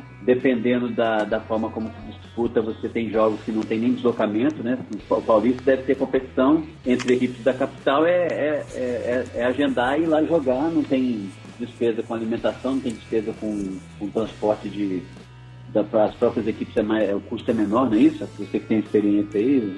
Isso. Eu defendo a ideia que deveria haver um campeonato com equipes de São Paulo e arredores. E o Campeonato Paulista. Eu acho que, assim, tem viagens que eu já fiz jogando o Campeonato Paulista que eram maiores do que viagens que eu fiz jogando campeonatos que eram nacionais. Por exemplo, a gente já foi para Presidente Prudente e para São José do Rio Preto saindo de São Paulo. Tem gente... teve uma época do Campeonato Paulista que tinha equipes em Santos, que é mais pro sul ainda e mais perto da praia. E essas cidades ficam mais para dentro do Brasil, mais no interior. Mas ainda assim é bem mais barato do que viajar para um outro estado. O que acontece e realmente acontece de eventualmente um time de São Paulo jogar contra um outro time de São Paulo, mesmo não sendo da mesma família, digamos assim. Aqui em São Paulo nós temos duas equipes que são são do mesmo clube, mas são duas equipes diferentes, que é o Magic Wheels e o Magic Hands. Em São José do Rio Preto tem o CAD Rio Preto, que uma vez era chamado de CAD A, e a ADR, que já foi chamada de CAD B. Essas duas equipes também tem uma terceira, que é o CAD São Paulo, que fica na cidade de São Paulo. Essas três são da mesma, como eu disse, da mesma família. Mas realmente o custo do Campeonato Paulista, nesse contexto, ele é bem mais barato. Mas essa conta de caso precise de hospedagem, caso precise de alimentação, ela é do clube, não da federação. Então, pro clube o Campeonato Paulista é mais caro, mas ainda assim vale a pena participar dele por tudo aquilo que ele traz de benefício em relação Se você me perguntar agora o que eu prefiro, jogar o Campeonato Paulista ou Brasileiro da Primeira Divisão, eu vou falar que o Paulista ele tem um nível técnico muito maior. Porque eu acredito que esse formato de competição ele é mais justo. Ele dá tempo da equipe... Esse é o grande método, né? Porque no brasileiro desse, de torneios que uma confederação faz, se você tá mal num dia, é o dia que você jogou a partida que te define a sua classificação para não cruzar numa chave com outro time mais forte do que como você cruzaria se estivesse jogando bem e ganhasse aquele jogo, você não tem recuperação, né? Não, e depois que no Paulista você pode, se eu não me engano, inscrever até 20 pessoas. Então, assim, no brasileiro você pode levar 12. E tem que se virar com esses 12 além dos 14 pontos na quadra. Então, no Paulista, se um jogador, seja ele quem for, não tá bem ou por algum motivo não pode estar disponível naquele dia, ele pode ser substituído por outro que, dependendo do contexto da equipe, pode não deixar o nível cair. Então, um jogo pro outro leva pelo menos uma semana. Então, dá tempo da equipe se reorganizar, se agrupar e conseguir pegar de volta o que porventura pode ter perdido num jogo que ela não estava tão bem. Então, claro que no Brasil, num país continental, é difícil fazer um campeonato brasileiro com as equipes tão separadas. Eu soube de equipe de Rondônia. Equipe, se não me engano, tinha uma no Maranhão. Aí uma equipe lá do extremo sul do Rio Grande do Sul. Tem no Acre? Tem equipe no Acre, tem Rondônia, tem mais de uma equipe. Então, a vida ativa de Rondônia. Então, Mato Grosso é que já não tem. Né? Mato Grosso do Sul tem um time. Mato Grosso tem. Tem duas equipes. Tem o Caira, que é na capital, Campo Grande. E uma em Dourados, Tem o Dourados, o time de Dourados é uma cidade do interior lá. Né? Inclusive eles, não sei se todo ano eles organizam uma competição e esse ano... Eles fazem um torneio lá, né? Esse ano eu queria ir. Já me falaram muito bem dessa competição, que ela é muito, muito bem organizada, um nível técnico ótimo. Se quiserem convidar a gente do Expresso BSR para jogar ou para cobrir, estamos aí. Chama nós.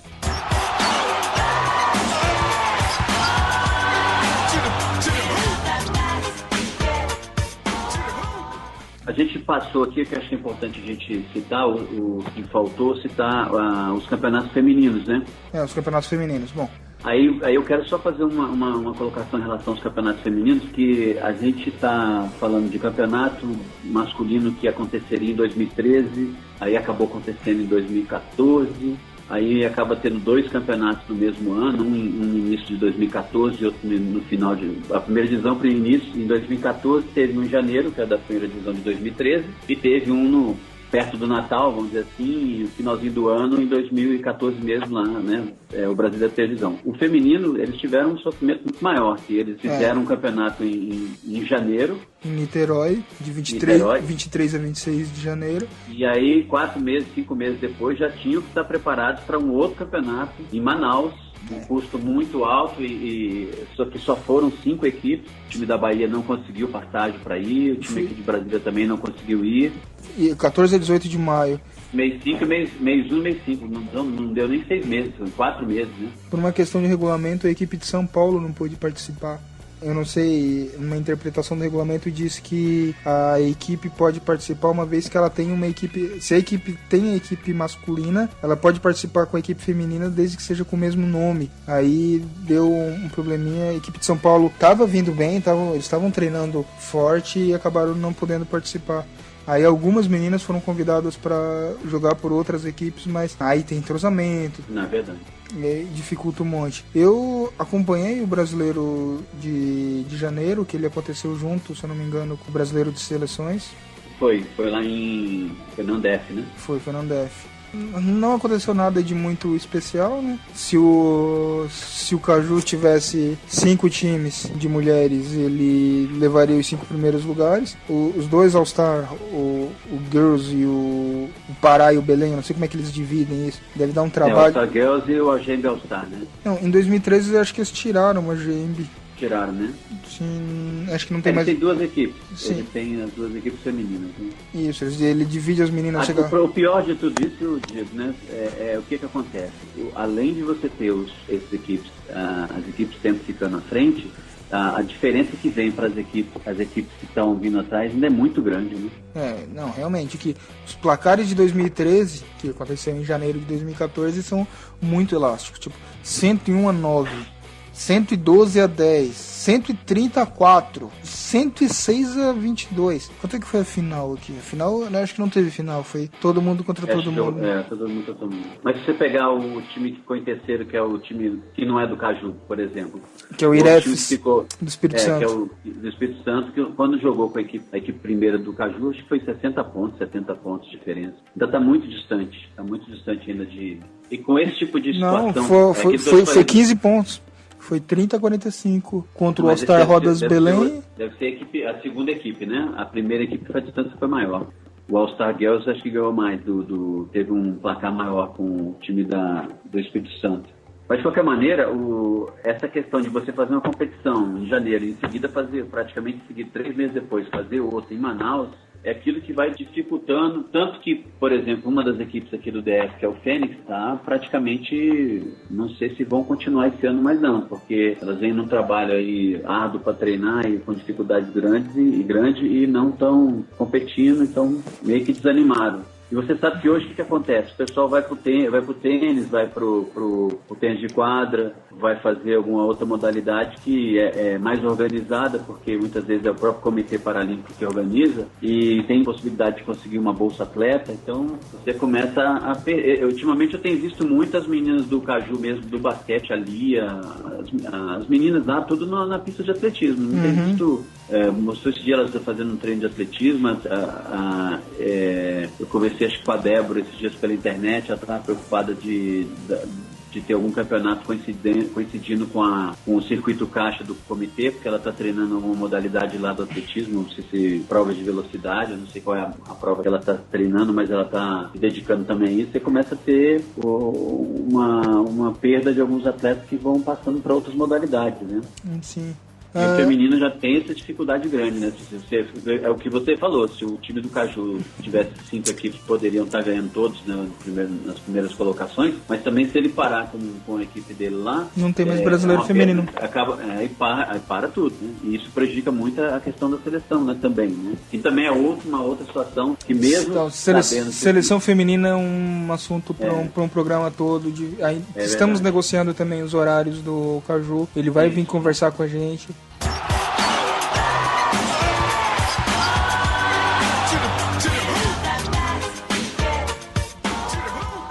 Em 2014, nenhuma novidade também, tiveram placares ainda mais elásticos, teve um aqui a 136-3, 124-2, realmente não tenho muito o que falar em relação a isso, a Lia destruindo, não consigo entender o que tem na cabeça daquele gaúcho em botar lá no banco, na seleção, mas isso também não é da minha conta, eu não vou querer discutir as decisões dele. Mas de qualquer forma, brasileiro feminino, o que o Lincoln falou, aconteceu um gap muito pequeno entre um e outro e não melhorou muito o nível das outras equipes. Eu acredito que as equipes do All-Star estagnaram, ficaram ali, não tem muito o que fazer, o que melhorar.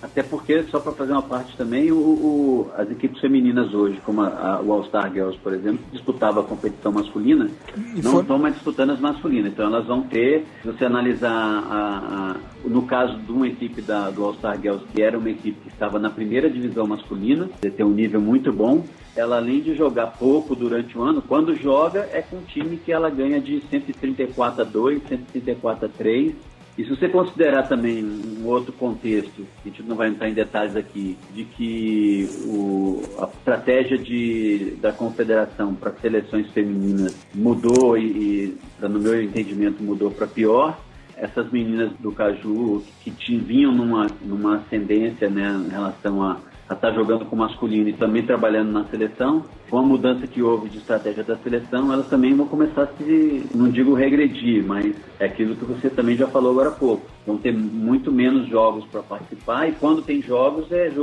um jogo desse 134-2, que você falou 134-5, 136 não tem jogo, né? Só joga uma equipe, né? Praticamente. Então não tem disputa, né? Isso favorece uma estagnação ou até, dependendo do que acontecer, um retrocesso, né? Um desenvolvimento da modalidade. Aí é uma mudança que não é só da confederação, né? A confederação tem que capitanear isso aí, mas tem que se entender por que a modalidade feminina no Brasil não avança, né? Esses resultados que você mostrou aí até mesmo porque foi de 3 meses depois a uma outra competição logo em seguida, não tem um planejamento para que se evolua, né? Pelo menos no meu entendimento não tem esse planejamento. Eu penso que o basquete feminino vai crescer muito quando a gente começar a ter o basquete cadeira de rodas nas escolas. Eu tentei montar uma equipe feminina aqui, até conseguimos 2 aqui, né?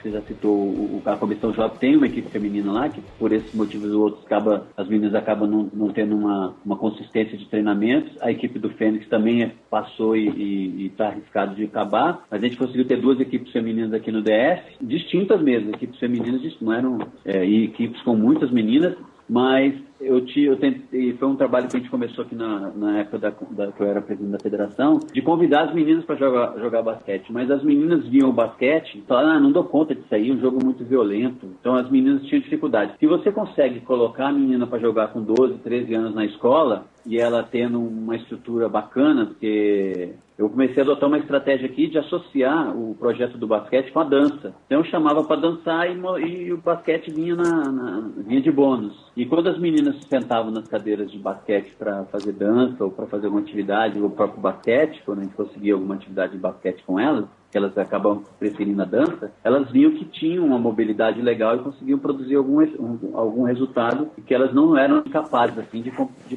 participar do basquete. Mas concluindo, o que acontece? Se tivesse nas escolas, a menina com 10, 12 anos, 13 anos jogando, quando elas saíssem da escola, elas já estavam mais preparadas a arvorar, jogar ou a se aventurar a jogar o basquete também. Eu acho que é uma coisa que vai mudar, que pode mudar isso aí, ou então uma posição grande dos clubes para que eles incentivem, né?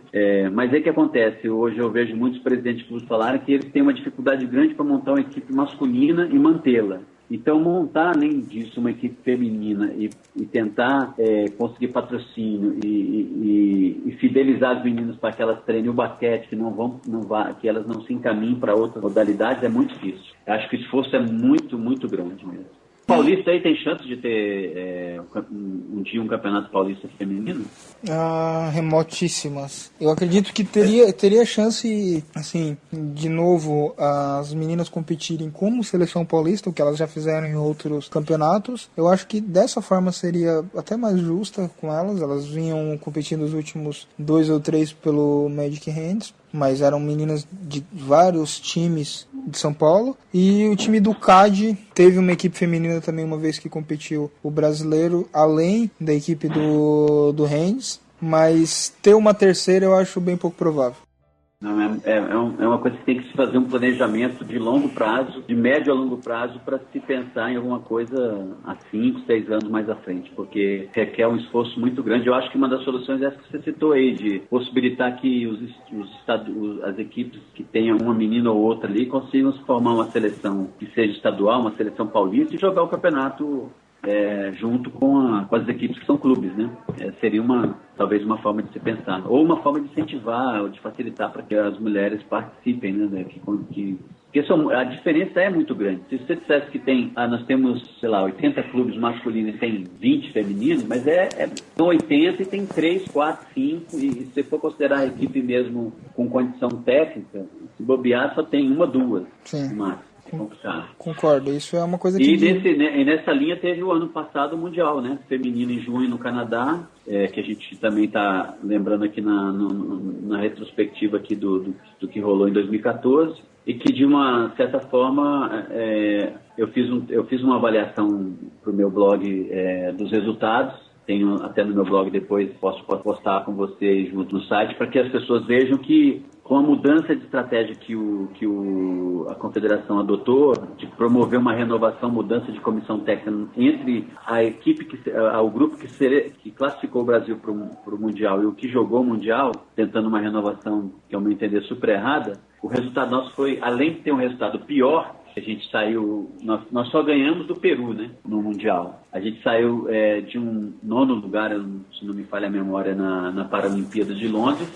A gente foi para um 11º e só ganhando do Peru. E aí, se você entrar em detalhes, foi o que eu fiz nessa avaliação, ver os resultados dos jogos, porque nós perdemos jogos para as mesmas equipes que nós perdemos na Paralimpíada, nós perdemos no Mundial. Mas na Paralimpíada em Londres, a gente teve jogo que perdeu de 6, 8 pontos, que a gente passou a perder de 30, de 20, de 22 pontos no Mundial lá no Canadá. Claro que resultado da mudança que foi feita, isso é bem claro, não foi nem a mesma equipe que estava lá, que não dá para comparar, né? Na verdade, era uma outra equipe, uma outra comissão técnica. Mas, lembrando que você já citou o caso da Lia, né? Que na Paralimpíadas ela foi a cestinha do torneio feminino, a cestinha, foi a brasileira Lia, lá do All-Star, e que no Mundial ela não teve o mesmo desempenho.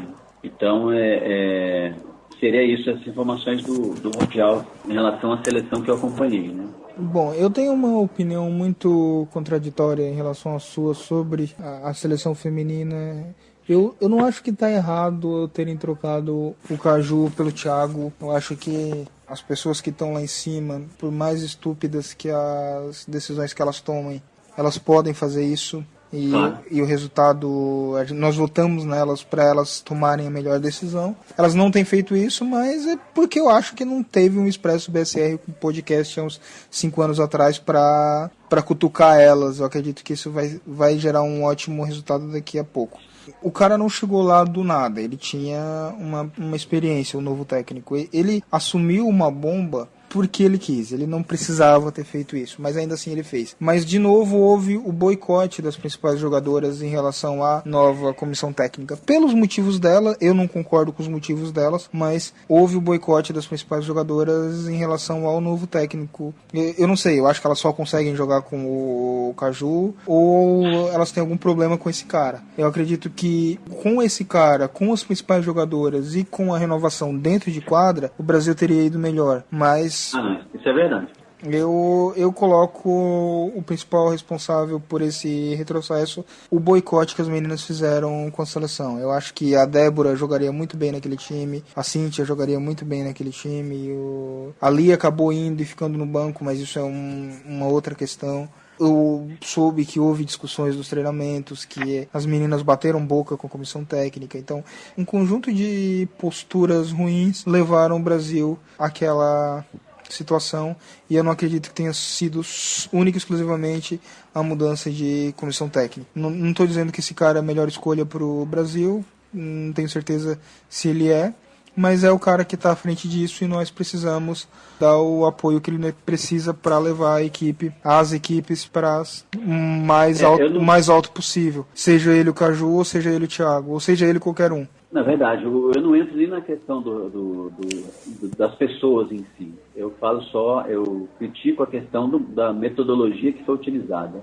O cargo de técnico da seleção brasileira é um cargo de extrema confiança. Você faz um planejamento, eu creio que isso em qualquer modalidade, você faz um planejamento para um ciclo. O que eu quis dizer quando você mexe, não estou defendendo nem o Caju e nem dizendo que pode ser que o Thiago seja melhor, não estou avaliando os trabalhos individuais de cada um. Eu falo que você modificar, só se houve uma coisa muito grave que teve que fazer isso, né? Mas aí demonstra que por isso que eu estou falando, é uma escolha que tem que ser feita lá atrás para você levar um trabalho para que o certo e o que a academia fala sobre esse processo, que se estuda sobre esse processo, é que você não pensa em um grupo para classificar para o Mundial, para daqui a menos de um ano você ter um outro grupo representando o país no Mundial. Você pensa num trabalho que se finda no Mundial.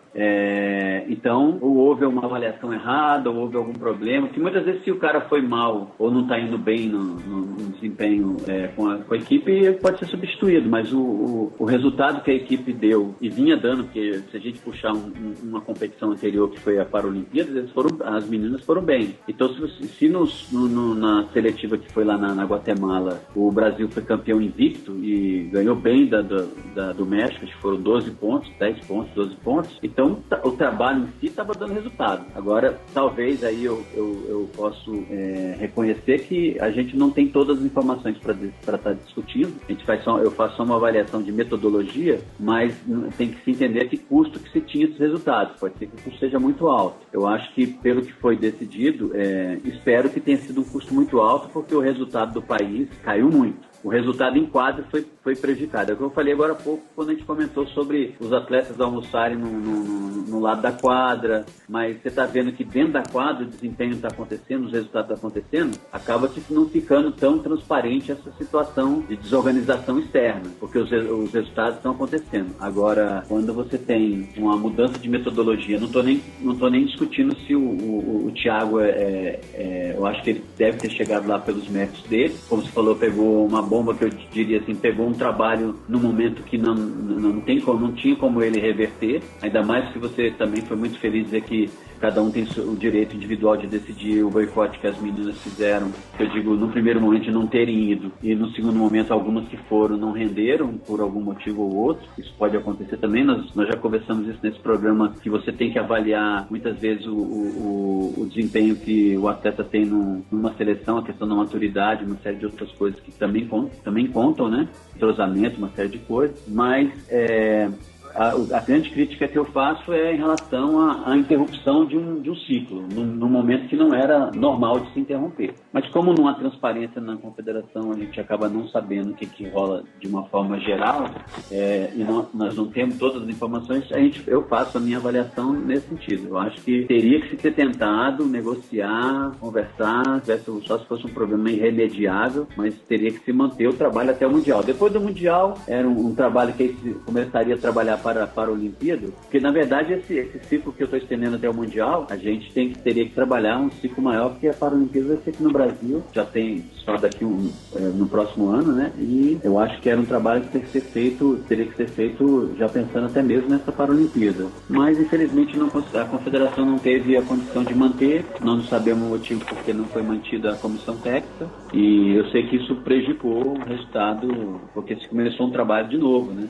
Essa situação já havia acontecido anteriormente. O Caju saiu e entrou a Aninha de Santa Catarina. Isso. E aconteceu a mesma coisa, boicote das meninas, das principais jogadoras. O Brasil foi com um time quase que C para uma competição do Mundial, não foi bem, e não indo bem nessa competição, e entre outras coisas o pescoço da Aninha foi pra faca, o Caju voltou. Eu acredito que elas imaginaram que fazendo boicote eles fariam dessa forma de novo, mas essa é uma atitude que eu acho bacana da confederação em segurar o Thiago lá, independente do que elas estiverem fazendo, porque eu acredito que quem escolhe o técnico, a comissão técnica, é uma pessoa um pouquinho mais inteligente do que uma atleta. Não estou dizendo que atletas são burros. Na minha opinião, a média dos atletas de basquete cadeira de rodas é muito baixa. Nós temos um nível cultural tanto quanto baixo, nós falamos errado, a maioria dos atletas não tem nem o segundo grau completo, e inclusive essas meninas, não estou dizendo que elas são burras, mas elas não são as pessoas mais qualificadas para escolher quem é o técnico ou quem deve conduzir o projeto. Elas têm que, como brasileiras, jogar o melhor possível com a liderança que tiver lá, e eu acho que essa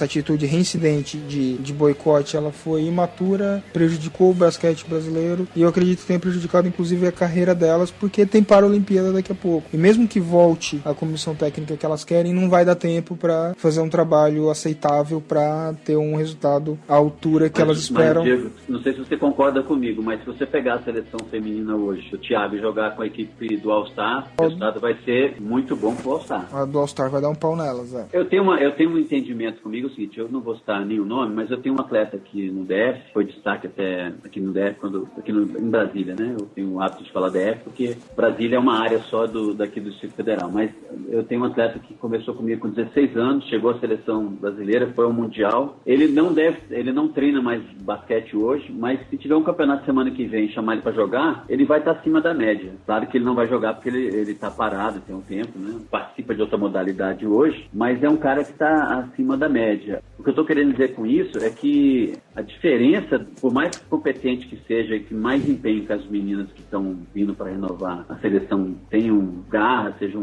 dedicadas e tudo, até porque é reflexo daquilo que a gente conversou agora há pouco. A gente não tem 20 equipes femininas, a gente não tem competição, as meninas não estão jogando mais nem os regionais, elas não jogam muitas vezes os campeonatos estaduais. O último distrital que eu fiz aqui, eu coloquei as meninas para jogar entre elas, né? Você ter uma ideia, a equipe equipe do Fênix e a equipe da Comissão Jovem, o primeiro jogo, eu fiz playoffs com elas, enquanto os meninos jogavam entre eles lá, que também não são muitas equipes, eram 3 equipes só, mas dava um triangular, elas jogavam entre elas, porque não quis colocar as meninas para jogar junto com os meninos, porque não ia para 130-2, 110-6, isso não acrescenta nem para quem ganha nem para quem perde. Não dá para avaliar, não tem condição de você avaliar um jogo, porque perder um jogo você pode perder de 10 pontos, você tem como tirar 50-40, 70-60, você tem como avaliar onde você não foi bem no ataque, onde você não foi bem na defesa. Agora um jogo de 130-2 não teve nem jogo, né? Porque o outro time não fez nada. Então eu colocava os meninos para jogar. O primeiro jogo do último playoff que elas participaram, seria o melhor de 3, acabou a comissão ganhando 2, mas o primeiro jogo as meninas da comissão ganharam foi acho que 46-4, alguma coisa assim, que o Fênix estava começando. Já o segundo jogo, as meninas já começaram a pegar ritmo, né? E perderam, mas perderam assim, caiu de 46-4 para 32-12, 32-14. Mas aí você assistindo o jogo, como eu acompanhei, você viu que as meninas pelo menos começaram a jogar, avançar. Agora, eu falei, nós não temos as informações todas para saber o que aconteceu. Exatamente. O que está se pagando para ter essa queda de resultados um preço muito alto, porque a diferença é muito grande. Se a gente não tiver, tipo assim, você tivesse uma seleção B razoável, que perdesse, mas é um começo de trabalho novo. Não estou questionando o mérito do Thiago, certamente ele tem a sua qualidade para estar onde está na seleção brasileira. Agora, eu acho que o basquete feminino está pagando um custo muito alto por alguma coisa que a gente não está sabendo que está acontecendo, de ter se feito uma quebra de um meio do ciclo de resultados, de treinamento, de trabalho, que tenderia-se pelo menos até o Mundial, cessaria-se o Mundial. Terminou o Mundial, o Brasil, como é que foi? Ficou em sexto? Opa, melhorou. Não, ficou em 11º. Então vamos fazer um trabalho novo. Porque a solução, quando eu falei do feminino, lembra que eu falei? Nós temos que botar as meninas para jogar na escola, para que elas percam medo de jogar ou comecem a conhecer o basquete feminino na escola e a gente tenha mais atletas femininas. Beleza, isso é uma situação. Nós também já falamos agora nesse programa de hoje que nós temos que pensar acho que nós nem chegamos a comentar, a gente conversou em off aqui sobre as seleções sub-19, entendeu? Que isso é um trabalho que começa agora para ser resultado lá na frente. Como você vê hoje, por exemplo, outra situação que nós citamos do vôlei, né? Com relação à perda de patrocínio, mas o vôlei andante, estou citando o vôlei andante, você vê o Brasil aí ganhando no feminino, ganhando no masculino, mas se você olhar as seleções de base, sub-15, sub-17, eu não sei quais são as categorias que tem, mas maioria dessas categorias, elas estão lá nas pontas nos mundiais, vice-campeão. Isso significa o quê? Que daqui a 3, 4 anos, quando essas meninas chegarem a uma idade de adulto, você tem uma renovação automática. Isso a gente não tem. Isso a gente não tem hoje nem no masculino, porque o masculino a gente nem aparece aqui no balanço da nossa retrospectiva de 2014, porque pelo menos 3 competições importantes, que são os mundiais e Olimpíadas, o Brasil já nem está nem indo mais. O último mundial, a Confederação Brasileira, a IWBF, que é a Federação Internacional, fez um movimento contrário que a Confederação está fazendo aqui. Ela aumentou o número de times no Mundial para 16, para se ter mais jogos, e nem assim mesmo o Brasil conseguiu classificar para o Mundial masculino. Ficou de fora, não se classificou mesmo com o aumento do número de equipes. Então, o que eu estou querendo dizer é que essa quebra de ciclo do feminino interrompeu um trabalho que vinha sendo feito, que pode ter uma reversão ou não, mas que ainda, se você for analisar tecnicamente, estou analisando porque eu não sou presidente da confederação, a responsabilidade da presidente atual, da diretoria atual, da direção atual da confederação é fazer todas as avaliações, mas tecnicamente, não tenha dúvida que uma seleção hoje, com o Caju na comissão técnica e ele convocando os atletas que ele acha mais importante, que estão em melhor desempenho, o resultado vai ser melhor, tecnicamente. Eu não estou avaliando os outros conceitos, as outras situações que também são importantes. Isso é uma coisa que eu não consigo entender e que eu não concordo. Para ter as principais jogadoras na seleção, para ter as melhores, precisa do Caju, tem uma coisa errada nessa conta aí. Porque é uma puta de uma sacanagem com qualquer outro técnico. Foi uma sacanagem com a Aninha, tá sendo uma sacanagem com o Thiago. Elas vão jogar, aí é aquilo que eu falei, elas só conseguem jogar bem com o Caju, tem alguma coisa errada com elas. Segundo, elas não conseguem jogar com outro técnico, também tem uma coisa errada com elas. Um outro técnico com uma outra filosofia, com as mesmas jogadoras, ou com a base daquela seleção, com outras melhores, ou com outras mais novas, aí buscando uma renovação, não seria a melhor escolha? Talvez é isso que a confederação ela imaginou que fosse acontecer e não aconteceu por causa do boicote. São outros. Na verdade, outro. O pepino está na mão da confederação, né? Sim. Eles é que tem que resolver isso. A gente está, por enquanto, do lado de cá, cobrando resultados. A gente, como amante do basquete, eu não me fixo somente no masculino. Eu acho que o feminino a gente tem uma grande oportunidade, um gap muito maior para estar claro, né? Pelos resultados, quantidade de equipe, tudo que a gente tem que melhorar muito. Mas a confederação teria que dar. O problema é que a gente muitas vezes vê as coisas não acontecendo no próprio basquete masculino e você não vê uma mudança de... pegar o mesmo endereço, a mesma receita e querer que o bolo chegue em lugar diferente, que o bolo saia com outro sabor. E você vai vendo o bolo cada vez ficando... Porque a curva do masculino, da seleção masculina, que eu também fiz uma avaliação dos resultados da seleção masculina nos últimos anos, a gente veio do Mundial no Japão, em 2002, e nós ficamos lá no Japão em 10º lugar, e depois melhoramos um pouquinho uma colocação. Depois, quando houve a mudança, a entrada da Anaísio, a seleção começou a regredir e nem participar das competições. Claro que você pode ter uma série de contextos que tem que ser avaliados, né? Até mesmo o desenvolvimento das outras seleções pode ser mais porque talvez as outras equipes tenham melhorado mais do que a nossa, né? As outras seleções, né? Colômbia, própria Argentina, mas não se tem o resultado e não se vê esse investimento, principalmente nas categorias. Nós tivemos um exemplo que nós conversamos em off. Nós tivemos a seleção sub-23 na França que ficou em 7º lugar. Cadê aqueles atletas que estavam naquela seleção que ficou em 7º lugar? Qual foi o investimento que foi feito de manutenção daqueles atletas para que eles estivessem? Não deve ter sido feito algum, porque você sabe se algum desses atletas que estão hoje na seleção, eles são oriundos daquela seleção sub-23 que foram para a França e ficaram em 7º lugar? Não, quase ninguém tem.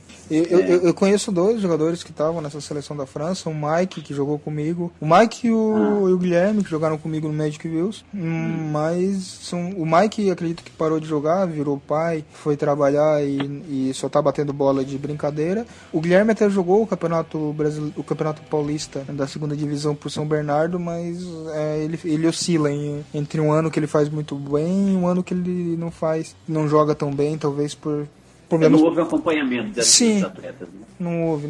E são os 2 que eu consigo lembrar. Não, tem um que tá muito bem, que é o Leandro, que nós falamos dele do Campeonato Brasileiro de 2013, que ele foi o cestinha, tendo jogado 2 vezes a menos. Mas são esses que eu conheço. Os outros eu não tenho muito conhecimento. Mas o Leandro, ele tá na seleção? Não tá na seleção e acredito que nem vai ser convocado tão cedo, porque... Se você analisar que esse Mundial, acho que foi em 2007, né? Uhum. Em 2009, acho que foi o Mundial da Sub-23 na França, nós estamos em 2014, quer dizer, já são 5 anos. E era um atleta que deveria estar sendo acompanhado para que a gente tenha exatamente o que a gente vinha conversando anteriormente sobre essa questão da categoria de base. Você imaginar que parte desse grupo que estaria no Sub-23, que no ano passado nós nem fomos, né? Que a seleção não classificou, na verdade no ano passado no ano anterior não foi para a Turquia para o Mundial Sub-23, porque o Brasil não se classificou, eles poderiam estar sendo trabalhados por uma seleção para 2020. Isso é que tem que ter um planejamento de médio e longo prazo, para que você não algo que você também já falou aqui no nosso programa hoje, que saber se o resultado da seleção que aconteceu em 2001 lá em Blumenau, de vice-campeões mundiais sub-23, foi o acaso, foi um trabalho planejado porque uma coisa é importante se entender em qualquer ambiente, que seja numa federação, uma confederação ou um clube, é que você tem que ter um planejamento. Se você chegar lá você falar assim, vamos fazer um planejamento agora, vamos investir em categoria de base, trabalhar o feminino nas escolas e tal, você desenha um projeto. Lá na frente você vai ter um resultado. Mas aí você tem um resultado e você tem um projeto para falar, aqui aconteceu por isso, está escrito aqui. Não foi algo que aconteceu ao acaso. Porque aí você precisa recuperar, né? Conseguir ajustar e fazer acontecer de novo e fazer os ajustes precisos para melhorar. Mas é um trabalho que tem que sempre está sendo debatido para a gente poder avançar.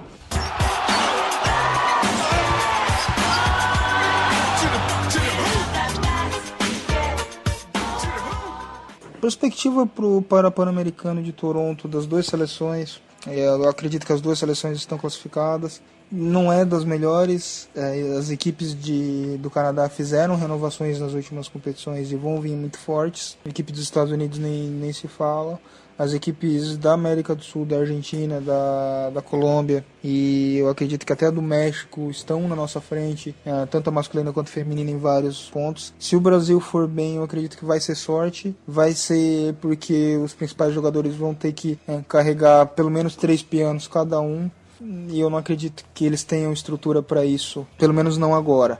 Eu acredito que poderiam usar essa competição de Toronto para já promover 3 ou 4 jogadores mais novos, visando a Paralimpíada do Rio, para que a nossa competição em casa a gente vá um pouquinho melhor do que fomos no Parapan-Americano de 2007 e nas competições anteriores.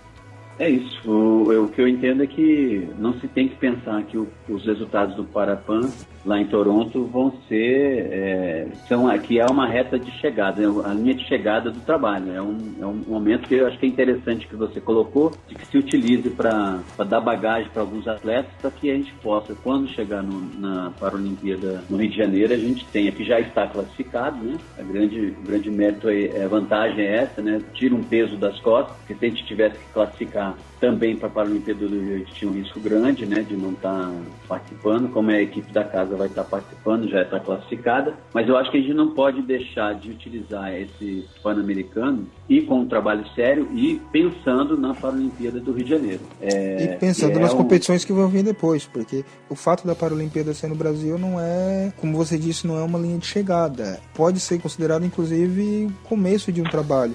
Não ir bem ou não ir tão bem em Toronto não seria um fim do mundo agora, nesse momento que a gente está. Mas ir razoavelmente bem na Paralimpíada, aí eu não estou falando nem medalha, mas ali classificar para uma semifinal ou fazer bons jogos contra as equipes maiores, pode credenciar a gente para uma medalha na próxima Paralimpíada. A gente não pode ter um pensamento tão imediatista pelo fato da competição ser no Brasil e queimar um trabalho que pode vir a ser ótimo para os atletas e para a equipe do Brasil. Verdade. Mas isso aí é um planejamento que a gente imaginar que espera e imagina. Eu não vejo o que está acontecendo, mas é o que eu te falei agora há pouco. A gente tem que ter um planejamento escrito, tem que ter uma coisa para lá na frente dizer, não deu certo por isso e deu certo por aquilo, e deu certo por causa disso e não deu certo por isso, porque a atual direção da confederação já está aí desde 2009. Quer dizer, ela não está começando, a direção não está começando um trabalho hoje, ela já deveria estar vindo fazendo esse trabalho há muito tempo. Por isso, quando eu citei a mudança do trabalho, da filosofia de trabalho no meio do ciclo, como foi a alteração depois da classificação do Brasil para o Mundial Feminino, é exatamente nesse sentido. Pensar que o Canadá, o Mundial no Canadá, não era nenhuma linha de chegada, era mais uma etapa de crescimento para se chegar em Toronto, no Parapan e depois na Paralimpíada do Rio, com uma condição melhor de resultado. A gente já viu que já houve uma quebra nesse caminho, né? Então, o trabalho, se foi planejado, da forma como foi planejado, vamos dizer assim, ele não, por algum motivo, houve alguma dificuldade que se perdeu. Que da mesma forma que se a gente não tomar cuidado, é ruim. Eu não sei se você sabe, o governo federal trabalha com o plano Brasil Medalhas, e eles classificaram para uma série de resultados, fizeram uma análise de cada modalidade junto com o Comitê Paralímpico e classificaram as equipes, as modalidades, tanto no Olímpico como no Paralímpico. No Olímpico eu não sei porque eu não entrei em detalhes, mas no Paralímpico eu vi, eles classificaram as modalidades em 2 grupos. Um grupo que tem chance de medalhas no Rio de Janeiro e outro grupo que não tem chance, um grupo B. Esse grupo B está recebendo apoio financeiro, tanto que a confederação está recebendo apoio para treinamento das seleções, tem um valor, recursos até bons, em torno de 800 a 1 milhão de reais, que está disponível lá no site do CPB, mas que não é o mesmo investimento que está sendo feito em outras modalidades que tem chances reais de ganhar medalha na Paralimpíada, no Rio de Janeiro. Não. Porque por mais que você fale que não pode se sacrificar, eu concordo com você, mas se a gente tivesse um trabalho sendo bem feito para ter um resultado bacana no Rio de Janeiro, não digo ser medalhista no basquete, mas conseguir aí um 4º, 5º lugar, 6º lugar, algo que mostrasse uma evolução, a gente poderia já sair dessa categoria de que não tem chance de medalha, que a medalha é pouco provável, para que se tenha um trabalho desse para Tóquio em 2020, a gente já entre para aquelas modalidades que tem chance de medalha numa Olimpíada, porque vem numa crescente de resultados. Isso se reflete muito numa dificuldade que eu acho que é uma grande perda que nós tivemos em relação, que reflete isso aí. Hoje você tem o rugby tendo um patrocínio da Caixa Econômica, porque o rugby tem melhorado em resultados, e outras modalidades também têm patrocínio da Caixa Econômica, e o basquete não tem o patrocínio da Caixa Econômica. Muito provavelmente por causa dessa classificação que a gente gente entrou num grupo de que tem poucas chances de medalha. Esse tipo de avaliação são coisas são situações que são colocadas no ano de 2015, e se não houver um planejamento e uma reversão, a gente acaba entrando numa ladeira, né, de descendo, não subindo.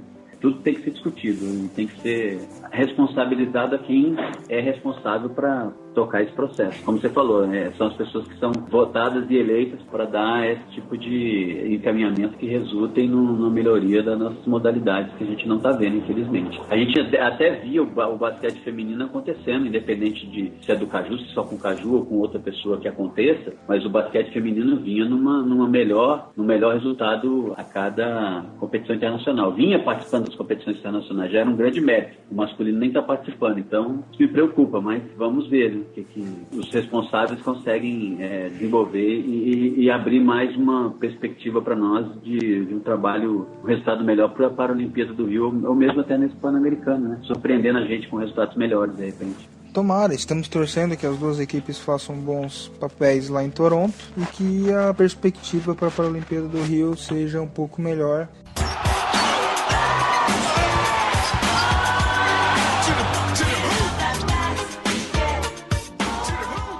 Bom, até o próximo episódio. Eu me diverti bastante hoje. Desculpa o Lincoln, que nós combinamos e descombinamos várias vezes essa semana. Realmente foi uma semana bem difícil para mim. A próxima vai ser um pouquinho mais difícil, mas entre a próxima semana e a outra nós vamos conseguir gravar com o pessoal que teve no Mundial. É uma coisa que eu tô muito ansioso para conversar com eles. E até a próxima. Obrigado por ouvir.